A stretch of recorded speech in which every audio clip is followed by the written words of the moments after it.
About 10, 12 years ago, I had kind of what I call a crisis of faith, where I started to wonder if it was really ethical to teach business ethics, because I would be in situations where I would be either teaching the material or developing curriculum, working with faculty, and but I kept getting feedback from students that, well, but you really can't do this, you know. Sure, this might be the right thing to do, but you're not going to be able to be effective in business. These are not things that you can actually talk about and raise.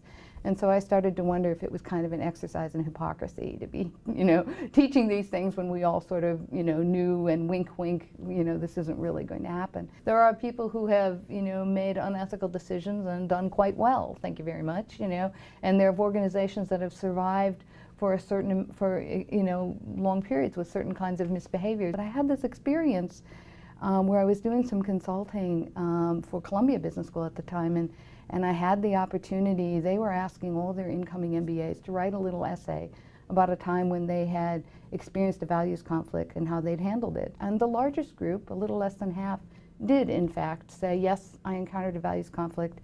It was not what I wanted to do, but I really didn't think I had any options. So I just sucked it up and did what they asked me to do. But there was a small group who said, yes, I had a values conflict and I really couldn't imagine what I could do, but I also couldn't bring myself to do it. So I either quit or I got myself transferred to a different work group or a different manager. But there were about a third of them who said, yes, I encountered this values conflict and I tried to do something about it. And some of them failed. But about a quarter of the whole group said, yes, I tried to do something and by my lights I was successful. And so I started looking for interviews, people who had in fact found ways to voice their values, to try and figure out, well, what is it that made it possible for you to do this? And we started to feel that maybe that's what we should be focusing on in our teaching. I sort of thought, geez, you have to be brave, you have to be extroverted, you have to be, you know, aggressive and assertive to be able to stand up and do this. And what I found instead is that, you know, some folks I would interview, and when I asked them why they were able to take the stand, would say, well, I've always been kind of a risk taker and I like stirring it up. But there were other people who said, well, I've always seen myself as kind of a cautious and fearful person. And so that was where they drew the strength to do this from. And so I realized that if you preach to a cautious person to be bold and morally courageous, you're not going to get that far.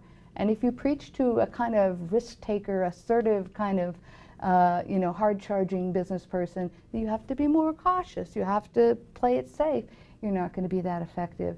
And so what I ended up realizing is that the tool is that these people took control of their own experience and framed it in a way that made it comfortable for them and played to their strengths. People thought creatively about, just in the way they might want to sell some other idea within an organization, if they want to make some other kind of organizational shift. They thought about this as part of their work, as opposed to some sort of, you know, moral cause that I have to stand up on Tuesday and do and then get back to work on Wednesday.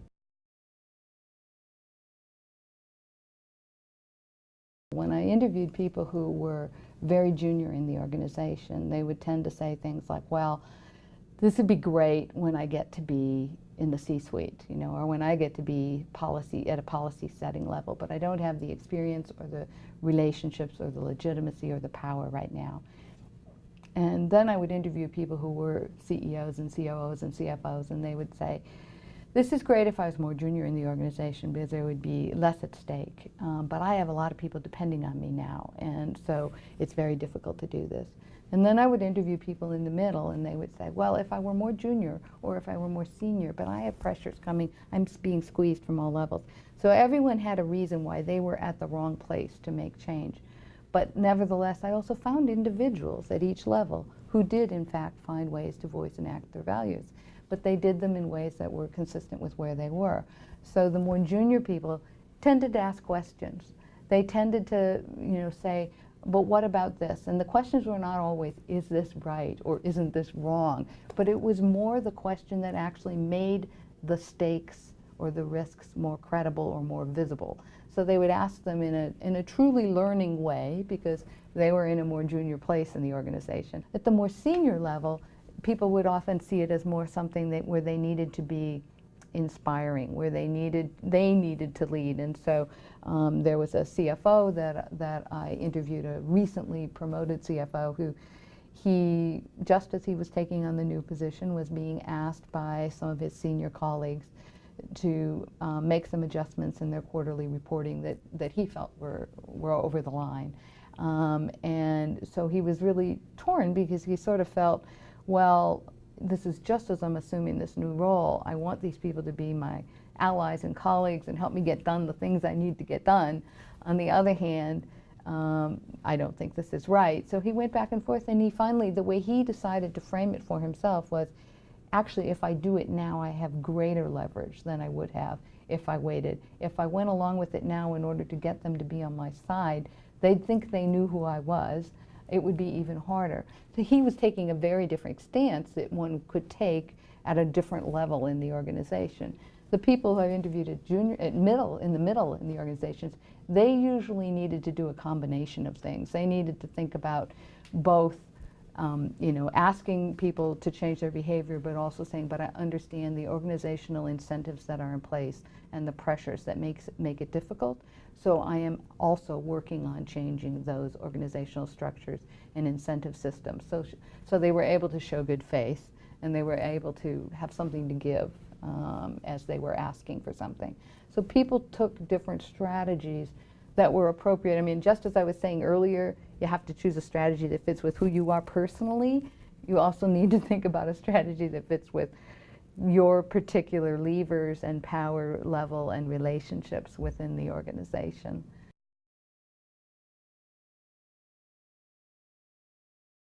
So it can be formal training, but I don't think it always has to be a formal training program. There's other things, of course, too, in terms of organizational structure and codes and things like that, but those things we've known about for a long time, and they're clearly not enough.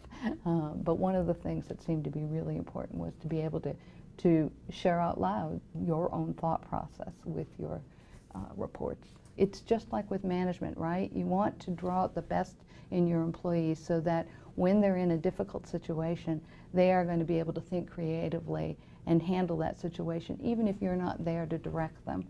It's the same kind of thing. And sure, some people can say, no, what we need to do, that's putting a lot of faith in your employee, that, when they're on the front line, they're going to be able to do that. Shouldn't we have, everything by the rule? And, obviously you need to have a balance, but in the end, I think that you're always going to be in a situation where you can't predict everything, and you're going to end up having rules that are either not adequate, that don't anticipate, or that may even have contradictory impact. So I'm not saying it'll always work. I'm not saying it's always easy, but I'm saying I think we're going to have more, we'll be more effective at our efforts to develop this kind of unethical muscle in our managers if we're more honest about the situations that they find themselves in, and we're more honest about giving them the tools to navigate them rather than just giving them a rule book.